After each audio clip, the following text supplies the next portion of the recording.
Aliposema imekwisha, pazia la hekalu likapasuka kutoka juu.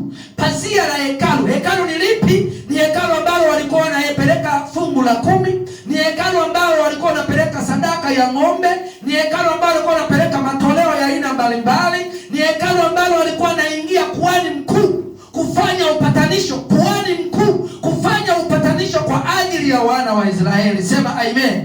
Ni hekalu ambalo kuhani alikuwa anakula madhabahuni. Nilisema siku moja kwamba kama unataka kwenda mbinguni ukamwamini Yesu, hapa kula madhabahuni ni mwiko. Sema amen. Lakini kama unataka kula madhabahuni, nenda ukamsome Musa. Utakula madhabahuni, utafanikiwa uendako, utabarikiwa kwa kazi ya mikono yako. Sema amen. Lakini kama unataka kuulisi uzima wa milele, kuulisi uzima wa milele, kuulisi uzima wa milele, hata kubarikiwa mashambani unazozibarikiwe. Mungu akubariki sana. Na ndio maana sisi tumeokoka, unatukuta tumeokoka, tuna Yesu, tuna Mungu na pesa hatuna. Mungu akubariki sana. Lakini wana wa Israeli walikuwa wanafanya mambo ya uaminifu. Asubuhi na jioni wanabarikiwa mashambani, wanabarikiwa majumbani. Kwa sababu ndio kazi ya Torati. Kazi ya Torati haikumfanikisha mtu kuona uzima wa milele. Kazi ya Torati, kazi yake unabarikiwa mashambani, unabarikiwa majumbani. Na yule anayehudumia madhabahu ndio anakuwa faida ya hayo